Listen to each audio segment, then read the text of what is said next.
સ્વામિનારાયણ સાક્ષાત અક્ષર પુરુષોત્તમ સર્વેભ્ય પરમં શાંતિ આનંદમ સુખમર્પયેત. શ્રી સ્વામિનારાયણ ભગવાનની જય. શ્રી અક્ષર પુરુષોત્તમ મહારાજની જય. શ્રી ગુણાતીતાનંદ સ્વામી મહારાજની જય.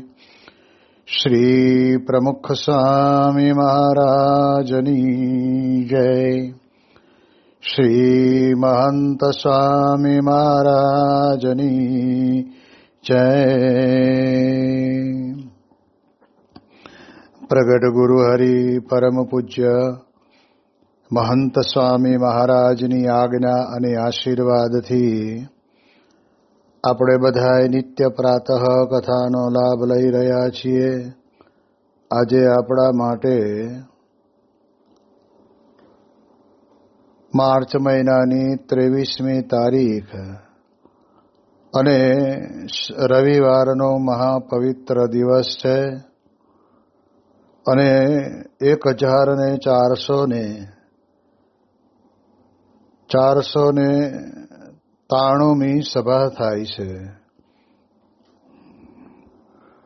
અને એ કહત હૈ સહજાનંદ એ વિષય ઉપર 1144મો દિવસ થાય છે. ભગવાન સ્વામિનારાયણ ગઢડા પ્રથમ પ્રકરણના 67ના વચનામૃતની અંદર આપણને સત્પુરુષને વિશે દેવની બુદ્ધિ રાખે તો કહે છે કે અને જે વચન કહે તેને સત્ય માને અને તે પ્રમાણે વર્તે તો એના જીવનની અંદર આ પ્રમાણે કહે છે કે સત્પુરુષના ગુણ આવે.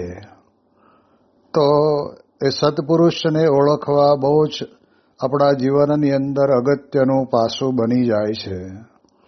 અને એટલે જ મુક્તાનંદ સ્વામીએ કહ્યું કે જે રે ત્રિભુવનની સંપત મળે તો એ નાતા જે રે તો એ નાતા જે રે અર્ધ પળ હરિ ધ્યાન બ્રહ્મરૂપ થઈ હરિને ભજે.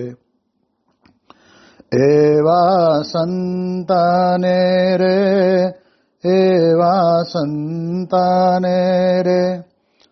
કિચ્ચ કનક સમાન સમજીને સતસંગ કીજીએ. મહારાજ આપણને મુક્તાનંદ સ્વામી પોતે વાત કરતા કહે છે કે 3 લોકની સંપત્તિ મળે તોય ભગવાનનું ધ્યાનનો ત્યાગ ન કરે. પછી આગળ આપણને કહે છે કે બ્રહ્મરૂપ થઈ હરિને ભજે. આ વિશ્વની અંદર દરેક વ્યક્તિ પોતપોતાની આસ્થા પ્રમાણે ને પોતાની શ્રદ્ધા પ્રમાણે ભગવાનનું ભજન તો કરતા જ હોય છે, પણ અહીં આગળ આપણને સદગુરુ મુક્તાનંદ સ્વામી ભગવાન સ્વામિનારાયણનો આપેલો રદગત સિદ્ધાંત અને અભિપ્રાયના આધાર રૂપ આપણને કહે છે કે બ્રહ્મરૂપ થઈ હરિને ભજે. હવે આ બહુ મહત્વની મુદ્દાની વાત એ આપણને આ સત્પુરુષની વિશે જણાય છે. કારણ કે જ્યાં સુધી બ્રહ્મરૂપ નથી બન્યા ત્યાં સુધી આપણને ભગવાનની ભક્તિનો અધિકાર પ્રાપ્ત થતો નથી. એવી તો મહારાજે લોયાના 7ના વચનામૃતની અંદર શ્રીમદ ભગવદ્ ગીતાનો શ્લોક ટાંકીને આપણને સમજાયું છે. તો આવી રીતે બ્રહ્મરૂપ બન્યા વિના ભગવાનની ભક્તિ કરે જ નહીં. અને આપણે જાણીએ છીએ કે બ્રહ્મરૂપ થઈને જ ભગવાનનું ભજન કરે. જે અક્ષર બ્રહ્મના સાધર્મપણાને પામવું એ અક્ષર બ્રહ્મ દ્વારા જ બ્રહ્મરૂપ આપણે બની શકીએ છીએ. એટલે અક્ષર બ્રહ્મ પ્રત્યક્ષ અને પ્રગટ બ્રહ્મ હોવા જોઈએ. સ્વામી કહે છે કે શાસ્ત્રોની અંદર લખેલી વાતમાં તો અક્ષર બ્રહ્મનો મહિમા પૂર્ણપણે લખેલો છે. જેમ કઠોપનિષદની અંદર પણ ખૂબ સારી રીતે અક્ષર બ્રહ્મનો મહિમા વર્ણવ્યો છે. પરંતુ તે અક્ષર બ્રહ્મ તદભાવને પામેલા અક્ષર બ્રહ્મ ગુણાતીત સત્પુરુષ જ્યાં સુધી આપણને મળે નહીં ત્યાં સુધી આપણા જીવનની અંદર આપણે કહેવાય છે કે બ્રહ્મરૂપ બની શકીએ નહીં. આ એક બહુ જ વાસ્તવિક સિદ્ધાંતનો માર્ગ છે. જેમ કહેવાય છે કે ડોક્ટરની ડિગ્રી પ્રાપ્ત કરવી હોય તો મેડિકલ કોલેજની અંદર આપણને ડોક્ટર બનેલા એ પોતે લેક્ચર આપે તો આપણે ડોક્ટરની ડિગ્રી પ્રાપ્ત કરી શકીએ. પરંતુ મેડિકલ કોલેજની અંદર એન્જિનિયરના પ્રોફેસર આવીને આપણને લેક્ચર આપે તો આપણે મેડિકલ કોલેજમાં ભલે ભણતા હોઈએ તો પણ આપણને કહેવાય છે ને કે એ ડોક્ટરની ડિગ્રી પ્રાપ્ત ન થાય. માટે આપણા જીવનની અંદર આપણે જ્યારે બ્રહ્મરૂપ બનવું હોય ત્યારે જે બ્રહ્મ ભાવને પામીને પરબ્રહ્મની ભક્તિ કરે એવા ગુણાતીત સત્પુરુષ જે બ્રહ્મ સ્વરૂપ શાસ્ત્રીજી મહારાજ પોતે આ લોકની અંદર પ્રગટ થયા, એમણે પોતે બ્રહ્મ ભાવે અક્ષર અને પુરુષોત્તમની ઉપાસનાના મંદિરો કર્યા. કારણ કે આપણે જાણીએ છીએ કે જો બ્રહ્મ ભાવ ન હોય અને દેહ ભાવની અંદર કોઈ પણ વ્યક્તિ આ પ્રમાણે રહેતો હોય તો એના જીવનની અંદર કહેવાય છે કે આવી પુરુષોત્તમ નારાયણની યથાર્થ ભક્તિ અથવા તો કહેતા કે પુરુષોત્તમ નારાયણની ઉપાસનાનો અદ્ભુત માર્ગ એ વ્યક્તિના જીવનની અંદર હાથમાં ન આવે. પણ એ બ્રહ્મ ભાવથી જ પોતે આ પ્રમાણે કાર્ય કરતા હતા અને એના કારણે કરીને કેવા કેવા એમના અપમાન થયા, કેવા તિરસ્કાર થયા, કેવો માર ખાધો, આ બધું જ સહન કર્યું. અને પછી પણ એમણે પોતાના મનની અંદર એવું નક્કી કરેલું કે જે કોઈ આપણું સારું ઈચ્છે કે ખરાબ ઈચ્છે પણ બધાનું પરબ્રહ્મ પરમાત્મા પુરુષોત્તમ નારાયણ એનું હિત કરે, એનું સારું કરે, એવી પ્રકારનો જ વિચાર એ શાસ્ત્રીજી મહારાજના જીવનની અંદર આવતો હતો. આપણે જાણીએ છીએ બોચાસણના પ્રસંગની અંદર કેટલાક એવા અસામાજિક તત્વો જે આ પ્રમાણે કહેવાય છે કે નુકસાન કરવા માટેની એ પેંતરા રચતા હતા. અને એવા સમયની અંદર એ બધાને પકડીને ત્યાં આગળ બોરસદની પોલીસ ચોકીએ બધાને પૂરી દીધેલા. અને તે વખતે શાસ્ત્રીજી મહારાજને ખબર પડી કે ભલે એમણે જે કંઈ કર્યું હોય તે ભલે કર્યું પણ આપણે એમના જેવા તો ન જ થવાય ને. તને એવું જો આપણે કરીએ તો આપણામાં અને એનામાં શું ફેર? માટે તમે હમણાં ત્યાં જઈ અને એ બધાને છોડાવી લાવો, પછી જ હું ભોજન કરીશ. આ પ્રકારે એ બ્રહ્મ ભાવ એ સત્પુરુષના જીવનની અંદર આપણને દેખાય છે. એટલે સત્પુરુષ આપણા બધા કરતા જુદા ક્યાં પડે? જેમ પૂજ્ય વિવેક સાગર સ્વામી પોતે વાત કરે છે ને કે રાજા પોતે રથની અંદર બેસીને નીકળ્યા હશે અને તેવા સમયની અંદર એક વ્યક્તિ પોતે રાજાનો રથ આવે છે ત્યારે એ અપશબ્દ વડે કરીને ત્યાં આગળ એનું અપમાન કરવાનો પ્રયત્ન કરે છે. રાજાની જોડે એના પ્રધાનજી પણ હતા, એના અંગરક્ષકો પણ હતા, પણ રાજાએ કોઈને એનો પ્રત્યુત્તર આપવા માટે સહમતિ ન આપી. અને તે વખતે પ્રધાને પૂછ્યું કે મહારાજા સાહેબ, આપને આટલા બધા તિરસ્કાર ભર્યા શબ્દો કહે છે તો તમે કેમ કંઈ કરવાની ના પાડી? અને ત્યારે એ વખતે રાજાએ બહુ સ્પષ્ટપણે કહ્યું કે તો પછી મારામાં ને એનામાં શો ફેર. એટલે એ દ્રષ્ટિ વડે કરીને આપણે વિચાર કરીએ તો આપણને ખબર પડે કે બ્રહ્મરૂપના ભાવની અંદર જે ગુણાતીત સત્પુરુષ વર્તે છે એ સત્પુરુષના જીવનની અંદર આપણને આ પ્રમાણે બ્રહ્મભાવના દર્શન જરૂર થાય. એટલે એવા જે સત્પુરુષ છે જે પોતે બ્રહ્મ રૂપે ભગવાનનું ભજન કરે છે, હવે એવા સંતનું લક્ષણ આપણને બતાવીને કહે છે કે એવા સંતને રે કીચ કનક સમાન.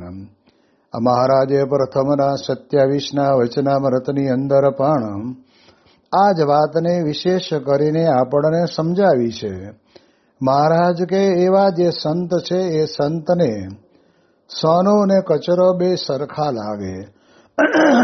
અહીંયા આગળ પણ મુક્તાનંદ સ્વામી પોતે આપણને આ પ્રકારની એક વાત કરીને સમજાવે છે કે કંચન ને કચરો બંને સરખું લાગે. હાથીની અંબાડી ઉપર બેસવું ને ગધેડે બેસવું બંને સરખું લાગે. હવે આ વિચાર કરીએ ને તો આપણને ખ્યાલ આવે.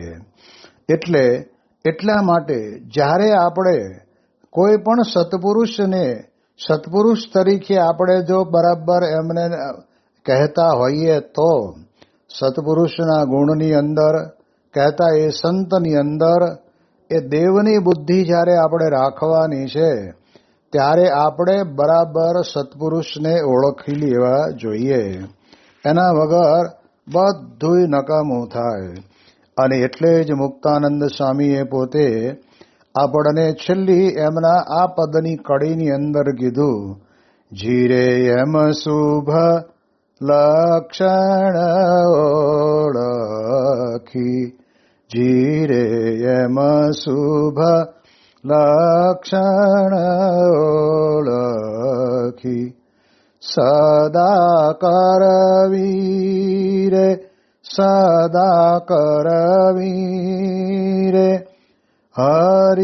હરિજનની સેવા,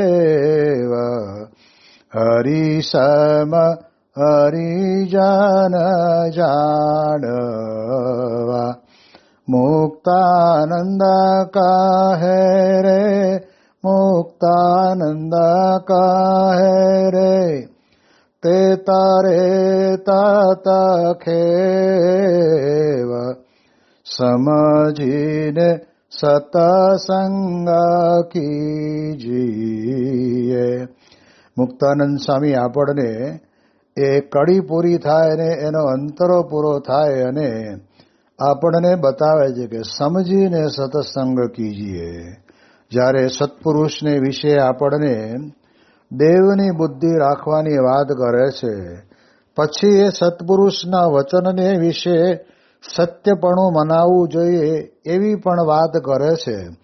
ત્યારે આપણા જીવનની અંદર આપણે સમજી લેવું જોઈએ કે સત્પુરુષ કોને કહેવાય. આ જો ન સમજાણું હોય ને તો સ્વામી કે ગમે ત્યાં માથા ભરાવે. એટલે એટલા માટે થઈને આપણને અહીંયા આગળ સમજાવે છે કે એમ શુભ લક્ષણ ઓળખી. લક્ષણ તો ખરા, પણ કહે છે કે એવા શુભ લક્ષણ જેને આપણા વચનામૃતના આધાર ઉપર કહીએ કે શાસ્ત્રે કહ્યો એવો જ નિષ્કામ, નિર્લોભ, નિસ્વાદ, નિસ્નેહ અને નિર્માન, આ પંચ વર્તમાનમાં અતિશય દ્રઢ રહેતા હોય એવા સંતને અને ભગવાનને અણુ માત્ર છેટું નથી. ત્યારે આપણે વિચાર કરવાનો કે અહીંયા આગળ આપણને કહેશે કે એવા જે શુભ લક્ષણ, અને એ ઉપર છલા નહીં, પણ સ્વામી કે દેહે કરીને તો યથાર્થ પાલન કરે જ, પણ સાથે સાથે પોતાના જીવનની અંદર અંતરથી પણ પોતે સ્વીકારે કે હું આ પ્રમાણે ત્યાગી છું. સ્વામિનારાયણ ભગવા વસ્ત્ર ધારણ કર્યા છે, તો મારા જીવનની અંદર આ રીતે મારામાં આ પાંચે પાંચ ગુણ બાહ્ય દ્રષ્ટિએ તો બરાબર રાખવાના જ છે, પણ આંતરિક રીતે પણ એ પાંચે પાંચ ગુણ જ્યારે એનામાં હોય અને ત્યારે આપણને સમજાવે છે કે એવા સંતને અને ભગવાનને સાક્ષાત સંબંધ છે. એટલે આવા સત્પુરુષને ઓળખવા માટે આપણને શુભ લક્ષણની વાત કરી. અને જ્યારે એવા સત્પુરુષ આપણને ઓળખાઈ જાય અને પછી શું કહે છે કે સદા કરવી રે હરિજનની સેવ. હરિસમ હરિજન જાણવા. જે હરિજનને આપણે કહેતા કે હરિસમ હરિજન જાણવા, એટલે ભગવાનના ભક્તને ભગવાનની તુલ્ય સમજીને જ્યારે આપણે એની ભક્તિ કરીએ, સેવા કરીએ, તો કહે છે કે એને આ લોકની અંદર ભવસાગર તરતા વાર લાગતી નથી. અને તત્ખેવ કહેતા કે તરત જ એ અક્ષરધામના અધિકારી બની જાય છે. એટલે એટલા માટે થઈને અહીંયા આગળ ભગવાનના ભક્તની સેવા કરવાની વાત પણ મુક્તાનંદ સ્વામી લખવાનું ભૂલતા નથી. જેમ વરતાલના 5ના વચનામૃતની અંદર ભગવાન સ્વામિનારાયણે આપણને કહ્યું ને કે આપણામાં એવી કસરો પડી હોય, એવા દોષ અને સ્વાભાવિક પ્રકૃતિઓ પડી હોય જે આના જન્મે તો એ ટળે એવી ન હોય, પણ 100 જન્મ ધરીએ ને ત્યારે માંડ માંડ ટળે એવી હોય. હવે એ પ્રકૃતિ, એ સ્વભાવ, એ દોષને ટાળવા હોય આના જન્મની અંદર, તો એના માટે શું કરવું? અને ત્યારે મહારાજ પણ પરબ્રહ્મ પુરુષોત્તમ નારાયણ આપણને સરળ રસ્તો બતાવીને કહે છે કે જેમ મારી સેવા કરો છો એમ આ પ્રકારે મારા ઉત્તમ ભક્ત હોય, જે શુભ લક્ષણે કરીને એ ઉત્તમ ભક્ત હોય, એવા હરિજન, એવા ભગવાનના ભક્તની સરખી સેવા કરો. જેમ મને 5 રૂપિયાના પદાર્થ વડે કરીને પૂજન કરો છો મારું, એવી રીતે એવા ઉત્તમ ભક્તનું પણ સરખી સેવા કરવી. તો આના જન્મની અંદર 100 જન્મની કસર ટળી જાય એવી વાત ભગવાન સ્વામિનારાયણ આપણને આ વરતાલના 5ના વચનામૃતની અંદર કહે છે. અને આપણે ત્યાં આપણને લોકોને કદાચ એવું નવું લાગતું હશે, પરંતુ આ નવું નથી. પણ ભક્ત કવિ પણ પોતે કહી ગયા છે ને કે ગુરુ ગોવિંદ દોનો ખડે કિસકો લાગુ પાય, બલિહારી ગુરુદેવની જેને ગોવિંદ દિયો બતાયા. કે ગુરુ ને ગોવિંદ 2 જણા ઊભા હોય, પણ આ ગોવિંદનો પરિચય કરાવનાર, ગોવિંદની ઓળખાણ કરાવનાર તો આપણને એવા ગુરુ મળે કે જેને ભગવાનનો સાક્ષાત્કાર થયો હોય. એવા ગુરુ મળે ને ત્યારે આપણને કહેવાય છે કે એવા ગુરુને પગે લાગીએ તો ભગવાનને પગે લાગ્યા બરાબર આપણી આ ભક્તિ થઈ જાય છે. આપણે જાણીએ છીએ કે ન રામકૃષ્ણ પરમહંસની પાસે વિવેકાનંદ પોતે કહેતા નરેન્દ્રભાઈ એ ગયા અને તે વખતે એમણે કહ્યું કે મારે તમને એક પ્રશ્ન પૂછવો છે. હું ઘણા બધા મહાત્માઓને મળી ચૂક્યો છું, પણ મને અંતરની અંદર પ્રતીતિ આવે એવો જવાબ મને મળ્યો નથી. અને ત્યારે નરેન્દ્રભાઈએ પ્રશ્ન કરીને કહ્યું કે સ્વામીજી, આ પૃથ્વી ઉપર ભગવાન છે? એવો એક મધુર પ્રશ્ન પૂછ્યો, જે આજે વિશ્વના ઘણા બધા લોકોના મનની અંદર આ વાત પણ પડેલી હોય છે. અને ત્યારે સ્વામી રામકૃષ્ણ પરમહંસ કે નરેન્દ્ર, આ નામનું પુસ્તક લાવ, આ નામનું શાસ્ત્ર લાવ, એવું કોઈ વાક્ય કહેવા રહ્યા નહીં. અને એ નરેન્દ્રની સામે જોતા જોતા જ ધીરે રહીને માત્ર ને માત્ર એને જવાબની અંદર એવું કહ્યું કે હા. એ હ અને આ 2 જોડા ભેગા કરેલો હા, એ હકારાત્મક જવાબ જે એમણે આપ્યો. અને ત્યારે નરેન્દ્રના મનમાં વિચાર આવ્યો કે હા તો પાડે છે, પણ કેવી રીતે તમે જોયા છે, અથવા તો તમને કેવી રીતનો અનુભવ છે? એ મને બતાવો. અને ત્યારે તે વખતના સમયની અંદર સ્વામી રામકૃષ્ણ પરમહંસ પોતે એમ કહે છે કે નરેન્દ્ર, જેમ હું તને જોઉં છું ને એમ હું પરબ્રહ્મ પરમાત્માને જોઉં છું. એટલે એનો અર્થ એવો થાય કે માણસ કહેતા નરેન્દ્ર પોતે એ હાલતા ચાલતા બોલતા ખાતા પીતા વ્યક્તિ છે અને એને જેવી રીતે જોવે છે એવી જ રીતે પરબ્રહ્મ પરમાત્માને પણ જોવે છે. અને આવો જે સાક્ષાત્કાર ભગવાનનો થયો હોય પછી એવા સંતના વચને કરીને જે કંઈ સત્ય કહેવામાં આવે એને માને, એવા સંતની સાથે પૂજ્યપણાની બુદ્ધિ રાખે. કારણ કે આ બહુ મહત્વનો મુદ્દો છે. આપણને સમજાય કે ન સમજાય, પરંતુ અહીંયા આગળ આપણને આ પ્રમાણે કહેવામાં આવે છે ને કે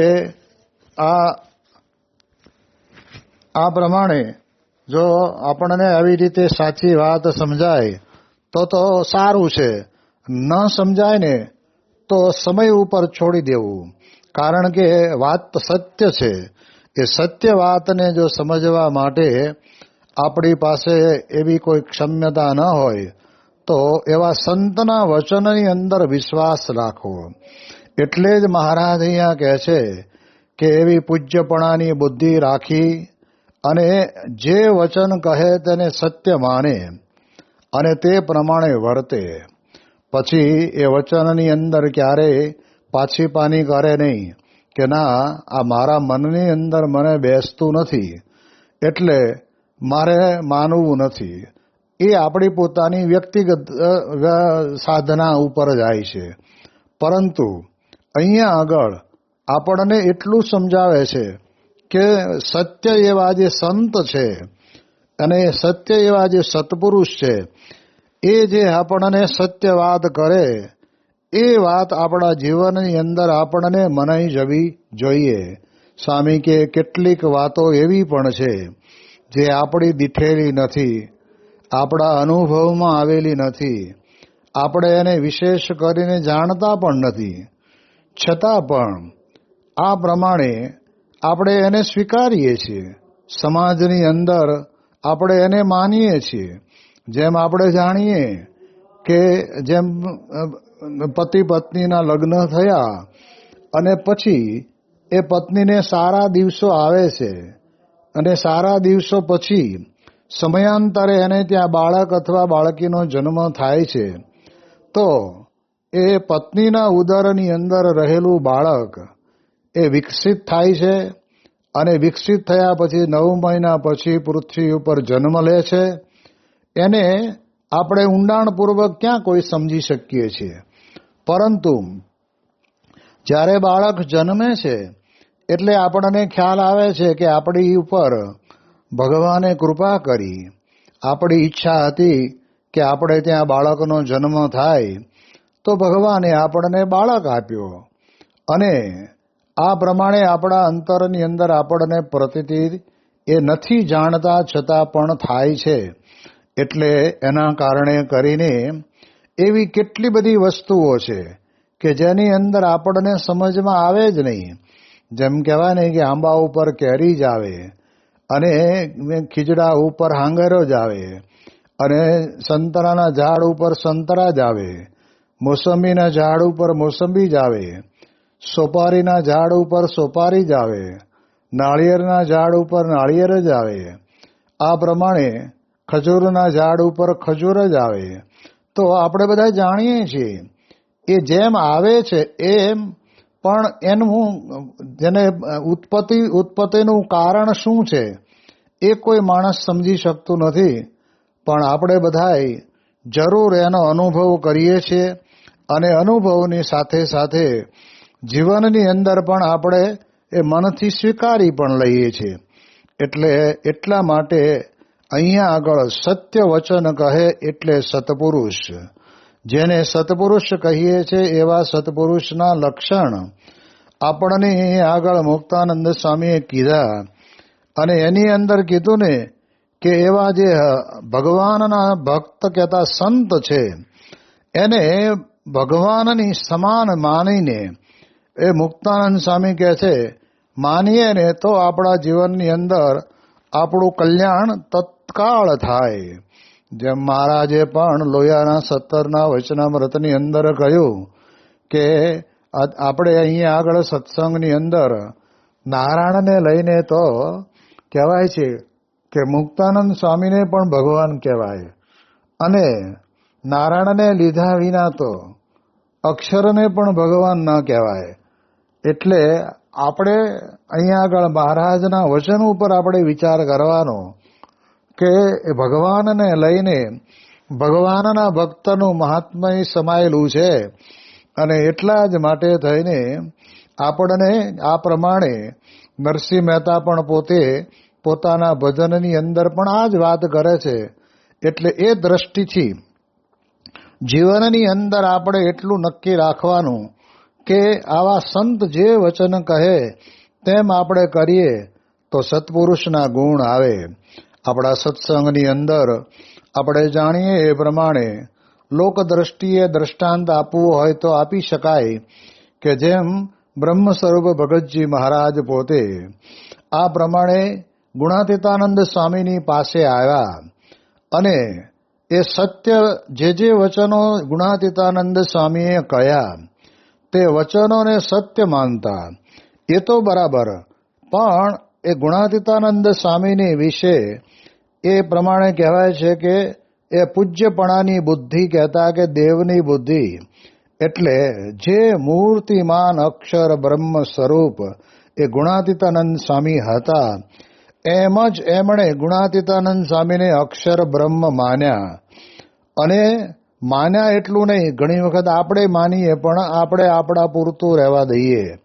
જ્યારે ભગતજી મહારાજે તો એ પ્રમાણે કહેવાય છે કે અક્ષર બ્રહ્મનો જબરજસ્ત ઉદ્ઘોષ કર્યો, અને એ ઉદ્ઘોષ દ્વારા એમણે સમગ્ર સત્સંગની અંદર ગમે તેવા અપમાન સહન કરવા પડ્યા, ગમે તેવા તિરસ્કાર સહન કરવા પડ્યા, અરે ગમે તેવું એમને સત્સંગની બહાર મૂકી દેવામાં આવ્યા, વિમુખ કરવામાં આવ્યા, છતાં પણ એ ગુણાતીતાનંદ સ્વામી પોતે કહેતા, ભગતજી મહારાજ પોતે ગુણાતીતાનંદ સ્વામીની વિશે અનન્ય પૂજ્યપણાની બુદ્ધિ અને પૂજ્યપણાની ભાવનામાં ફેરફાર થયો નહીં. અને જે વચન ગુણાતીતાનંદ સ્વામીએ કહ્યા તે વચનની અંદર પૂરો વિશ્વાસ. જ્યારે એઠવાડની કુંડી પાસે ગુણાતીતાનંદ સ્વામી ઊભા હતા, અને એઠવાડની કુંડીનું પાણી છલકાઈને ગુણાતીતાનંદ સ્વામીના ચરણારવિંદનો સ્પર્શ થતો હશે, અને તે વખતના સમયની અંદર ગુણાતીતાનંદ સ્વામીએ ભગતજીને પૂછ્યું કે ભગતજી 68 તીરથ ક્યાં છે? અને આવું જ માત્ર ખાલી વાક્ય એ ગુણાતીતાનંદ સ્વામીએ પૂછ્યું, અને ત્યારે ભગતજી મહારાજે સામે જવાબ ન આપ્યો, પણ સમજી ગયા કે અત્યારે ભલે આ એઠવાડની કુંડીની અંદર એઠું પાણી આવતું, પણ ગુણાતીતાનંદ સ્વામીનો ચરણારવિંદનો સ્પર્શ થાય છે, એટલે આમાં બધા જ તીરથ આવી ગયા એમ સમજીને પહેરે કપડે એમણે પોતે ત્યાં આગળ એઠવાડની કુંડીની અંદર શરીરને પોતાનું ત્યાં આગળ જંપલાયું. ત્યારે આપણને ખબર પડે કે પૂજ્યપણાની બુદ્ધિ એટલે દેવ જેવો ભાવ, ભગવાન જેવો ભાવ એ સત્પુરુષને વિશે એ ભગતજી મહારાજને હતો. અને એવી રીતે એ ગુણાતીતાનંદ સ્વામી જેમ કહેતા એમ પોતે કરતા.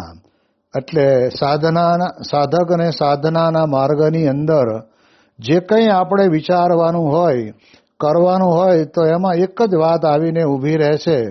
કઈ? તો કે ભગવાન સંત મને જે વચન કહેશે તેમ જ મારે કરવું છે. આટલું વચન મારાથી મનાશે, આટલું વચન મારાથી નહીં મનાય, એવું વચન તો ભૂલે પણ ન કહે. હવે આપણે વિચાર કરીએ તો આપણને ખ્યાલ આવે કે ભલે મહારાજે પોતે ગરડા પ્રથમ પ્રકરણના 15ના વચનામૃતની અંદર વાત કરી ધ્યાન કરવામાં કાયર ન થવાની, એના સંદર્ભમાં કરી હશે, પણ આ વચન કેવા મધુર વચન છે કે જે વચન કહે તેમ જ મારે કરવું છે, એમ તેના હૈયામાં હિંમત રહે. આટલું વચન મારાથી મનાય કે નહીં મનાય એવું વચન તો ભૂલે ન કે. એટલે આવી રીતે જેને કહેવાય ને કે પ્રમાણે વર્તે તો એ સત્પુરુષના ગુણ હોય તે મુમુક્ષુમાં આવે અને જે એવો ન હોય તેમાં ન આવે. આ પ્રકારે મહારાજના પ્રશ્નનો ઉત્તર મુક્તાનંદ સ્વામીએ કર્યો. એની વિશેષ વાતો આપણે આવતીકાલે કરીશું. શ્રી સ્વામિનારાયણ ભગવાનની જય.